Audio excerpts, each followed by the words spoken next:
mengetahui perkembangan kasus ini, kita langsung saja tersambung dengan Kapolres Jakarta Selatan, Kombes Pol Budi Herdi Susianto. Selamat pagi, Pak. Selamat pagi.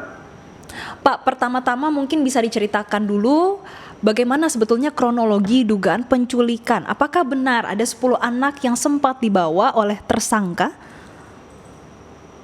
Ya, bahwa melakukan dugaan tindak pidana penculikan ini ada di beberapa TKP.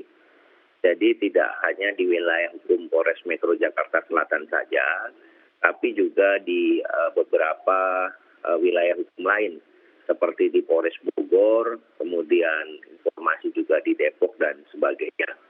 Nah, kami akan fokus di TKP kami, yakni di wilayah hukum Polres Metro Jakarta Selatan, karena kebetulan ini sebenarnya sudah terjadi terlebih dahulu di wilayah hukum lain seperti di Bogor dan baru kemudian sampai ke tempat kami.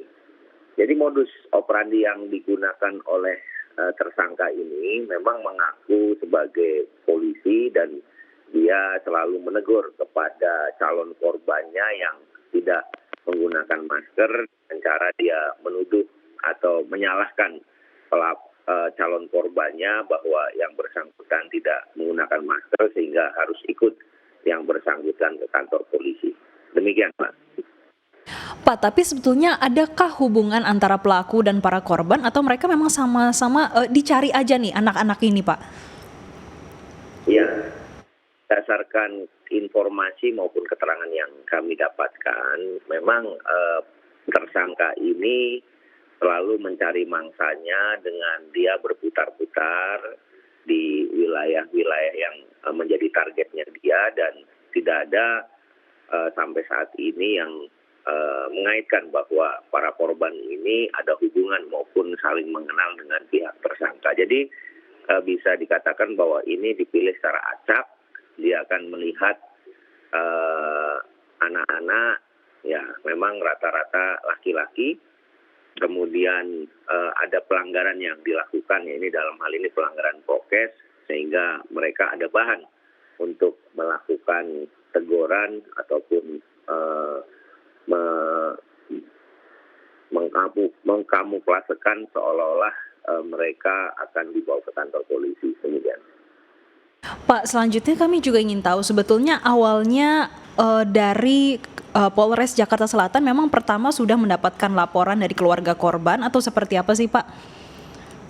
Ya, kebetulan kami hari Selasa, kurang lebih tanggal 10 Mei, malam sore atau menjelang malam itu kami mendapatkan laporan dari orang tua salah satu korban yang menceritakan kepada kami bahwa saat bermain anaknya dengan teman-temannya, itu mereka bermain bertiga dengan teman-temannya. Kemudian bertiga itu ditegur oleh tersangka, kemudian karena tidak pakai masker dan diminta untuk mengikuti tersangka menuju kantor polisi alasannya, sehingga ketiga anak ini mengikuti apa yang diminta oleh tersangka ini. Nah, setelah itu dibawa muter-muter, namun karena mungkin akan menjadi hal yang mencolok karena berboncengan 3 atau 4 dengan tersangka, sehingga tersangka kemudian menurunkan 2 yang lainnya.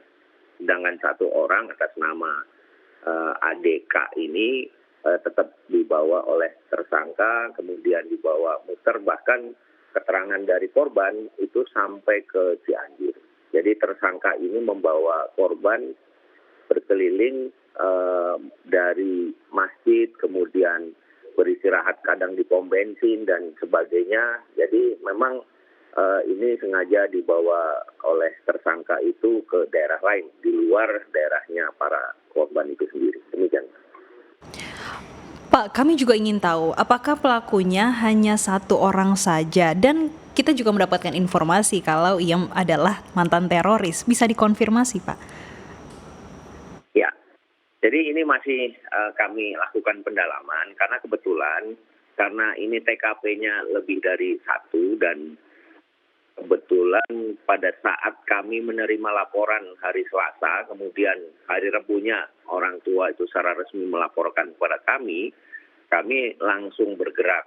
Dari analisa kami mendapatkan kaitan bahwa ada hubungan dengan di wilayah Bogor, sehingga kami kemudian berangkat ke sana, tim kami yang dipimpin oleh AKP Samuel, dan kemudian dari sana kami mendapatkan analisa kembali bahwa tersangka dan korban ini ada di daerah Jakarta, sehingga kami gabungan dengan tim dari Polres Bogor bergerak ke wilayah Jakarta dan melakukan pencarian terhadap tersangka dan korban. Dan alhamdulillah kemarin tersangka dan korban kami temukan di suatu masjid di daerah Senayan.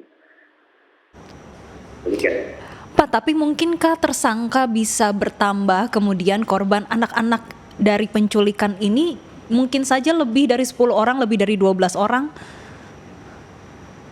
Ya, sedang dilakukan pendalaman. Jadi sekali lagi karena ini memang TKP-nya terjadi duluan di Bogor, maka saat ini tersangka sedang dilakukan pendalaman oleh Polres Bogor. Tidak menutup kemungkinan ada pihak lain yang memang membantu, walaupun kalau dilihat dari CCTV yang kami dapatkan di wilayah hukum kami bahwa tersangka ini pada saat melakukan perbuatannya itu terlihat sendiri.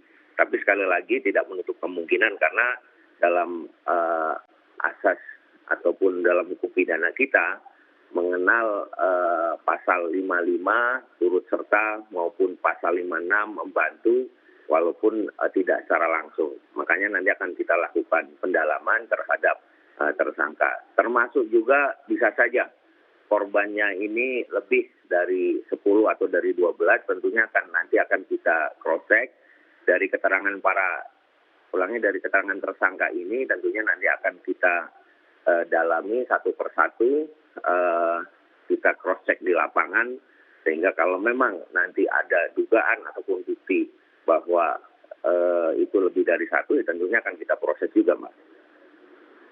Kami juga ingin tahu, Pak, ada dugaan kalau tersangka menculik korban untuk eksploitasi seksual. Apakah benar demikian dugaannya atau masih ada kemungkinan lain nih, Pak? Ya, jadi berdasarkan keterangan korban yang disampaikan ke kami bahwa korban sempat mengalami kekerasan seksual. Sehingga ini yang harus kami buktikan. Hari ini kami akan melakukan trauma healing kepada korban. Kebetulan kami di backup dari Biro Psikologi Mabes Polri, dari Pak Karo Psikologi, Brigjen Kristiono, hari ini sudah memerintahkan timnya untuk menyambangi rumah orang tua korban dan akan melaksanakan trauma healing kepada yang bersangkutan. Dari situ nanti akan terungkap secara jelas apa yang dialami oleh korban ini selama dalam pelarian atau selama dalam masa penculikan yang dilakukan oleh tersangka itu sendiri. Dan dari situ nanti juga akan kami kembangkan, kami akan mintakan visum apabila nanti hasil pendampingan dari tim trauma healing memang mengarah ke adanya dugaan kekerasan seksual tersebut, Mbak.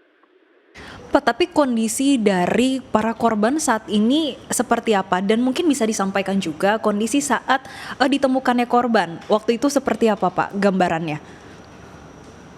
Iya, umum saudara K pada saat ditemukan dalam keadaan sehat walafiat.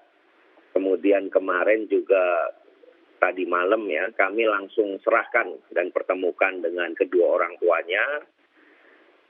Dan pada saat itu ya secara kasat mata kami melihat sih saudara K ini masih bisa menjawab pertanyaan-pertanyaan kami dengan lancar.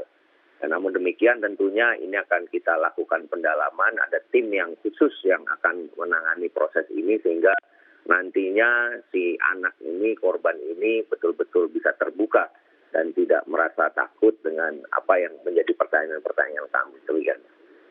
Pak, kasus ini kan masih didalami, jadi kemungkinan ke depannya mungkin ada modus-modus seperti ini dan diberlakukan di daerah lain. Saat ini, pihak kepolisian bagaimana sih untuk mencegah terjadinya penculikan seperti ini lagi nih, Pak?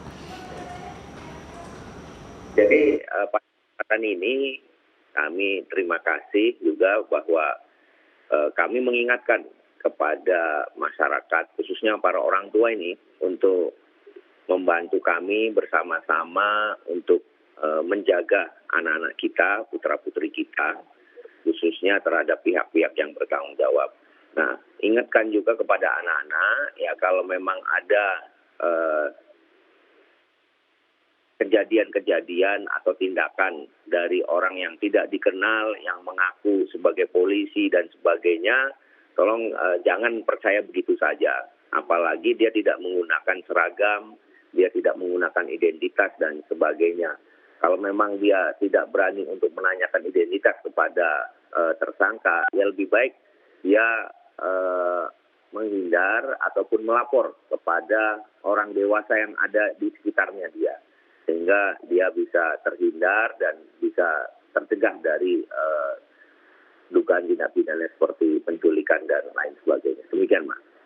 Pak, tapi mungkinkah ke depannya akan ada sosialisasi bagi sekolah, bagi keluarga, bagi lingkungan di tempat yang anak-anak ini tumbuh, agar tidak ada penculikan lagi nih, Pak? Karena ini kita masih melihat kemungkinan terjadinya sangat besar sebetulnya.